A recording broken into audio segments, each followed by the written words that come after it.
FIFA tidak pernah memberikan sertifikasi ke sarana dan prasarana, tapi setiap mau pertandingan mereka selalu datang. Ini sama dengan organisasi olahraga yang lain.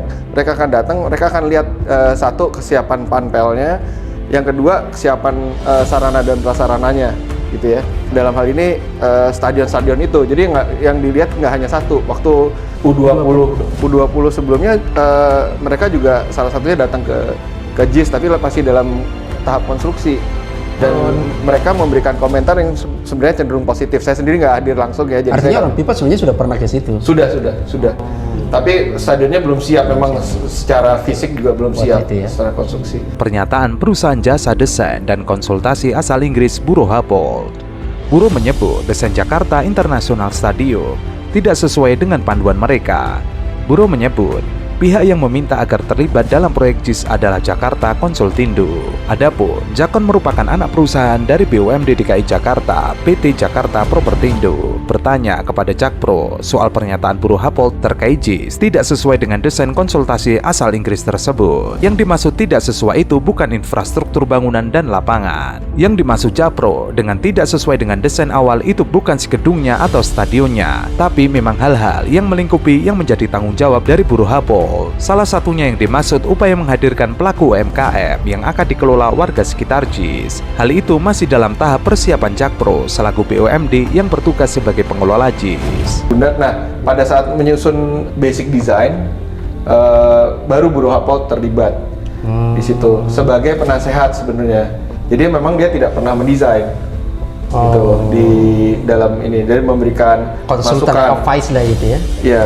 Nah, masukannya itu sendiri semua yang sesuai dengan standar keamanan, keselamatan, tentu kita ikuti semua, kecuali hal-hal yang sifatnya tidak esensial, dan ada semua dokumennya sih, bahwa yang dan nggak bisa semua diikutin karena ada regulasi lokal juga yang harus kita ikutin kan. Hal-hal tersebut yang menurut saya sih tidak esensial, dan sebenarnya Buro Happold dalam hal ini tidak bisa mengatakan bahwa kita tidak mengikuti, karena masukannya cukup baik, cukup banyak gitu ya. Masalah tempat duduk penonton yang kita bikin miring biasa, dia usul untuk hiperbolik gitu ya, jadi bentuknya kemudian semua tempat duduk dia punya istilah kita C value untuk melihat gitu ya, dari sudut semua sudut bisa melihat gitu ya, nggak terhalang sama sekali. Jawaban dari Jakpro memang itu belum selesai, karena ini sekarang masih ke intinya, yaitu dia sebagai stadion.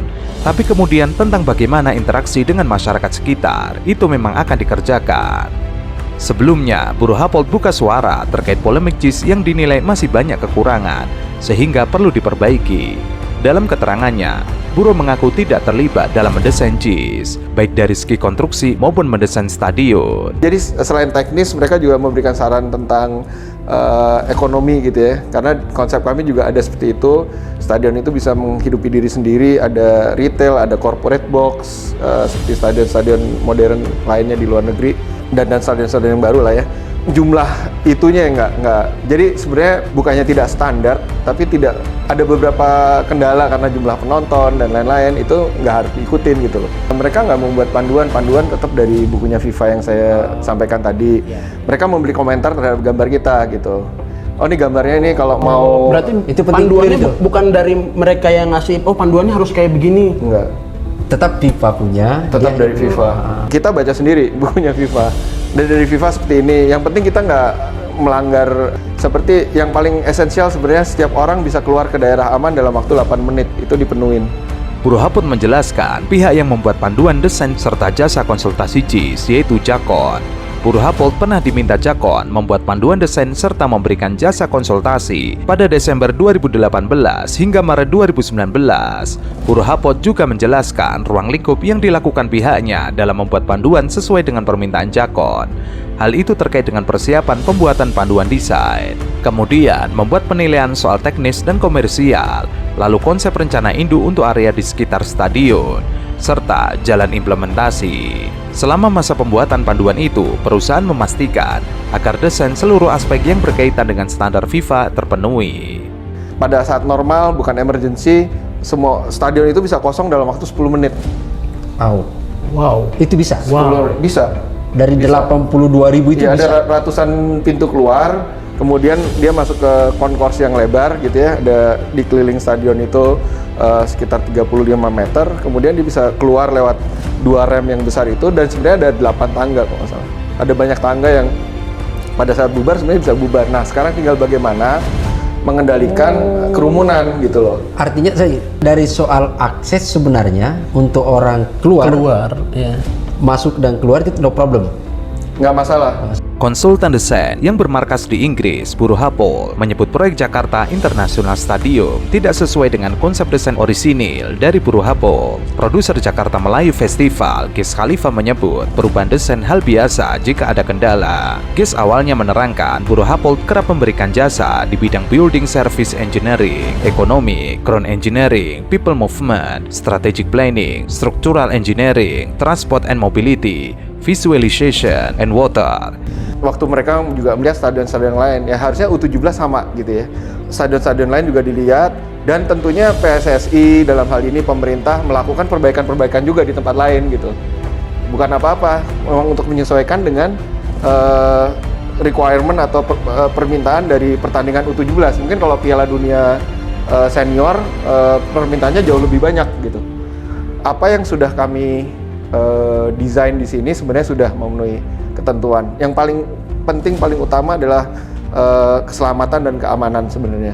Gis mengatakan Buro Happold selalu bekerja sama dengan biro arsitek lokal, misalnya kerjasama dengan BH, dengan Taban Lioglu Arsitek dan Populus dalam proyek Stadion Astana Arena di Astana, Kazakhstan. Di Indonesia, Buro Happold bekerja sama dengan Biro Arsitek BDW Arsitek dan Jakarta Konsultindo untuk membangun JIS. Bahwa dalam pelaksanaan ada perubahan adalah hal yang biasa, terkadang ada kendala yang mau tak mau harus ada perubahan dari desain awal. Yang diminta tuh bisa diselesaikan sebentar sebenarnya. Saya lupa masalah masalah parkir bis dan lain-lain, cuman menghilangkan barrier atau penghalang, itu bisa diselesaikan cepat gitu. Jadi memang betul kalau perhatiannya justru jangan ke stadionnya aja, tapi juga ke kesiapan kita menghadapi U17 ini bulan November gitu. Sudah sisa berapa bulan kan gitu ya? Iya. Pemain-pemainnya juga harus difokuskan. Iya, pemainnya juga difokuskan. Tadi yang pertanyaan kedua itu tadi tentang downgrade JIS, saya rasa nggak ada yang bermaksud mendowngrade JIS lah. Saya sendiri sebagai arsitek yang mulai dari awal, dari zaman tahun 2010 tadi disebut, sampai ini bisa diwujudkan, ya saya bersyukur bisa selalu terlibat gitu, walaupun saya nggak berhubungan langsung selalu dengan pengambil keputusan, dalam ini gubernur, biasanya saya dengan dinas, dengan pihak-pihak yang lebih terkait teknis gitu. Gis mengatakan perubahan apa saja dalam pembangunan JIS. Buro Happold juga tidak merinci apa saja yang diubah dalam proyek JIS. Tidak ada pernyataan dari Buro Happold JIS tidak sesuai dengan standar FIFA. Yang ada adalah perubahan keterangan di web BH dari sebelumnya hilang dan setelahnya ditayangkan kembali.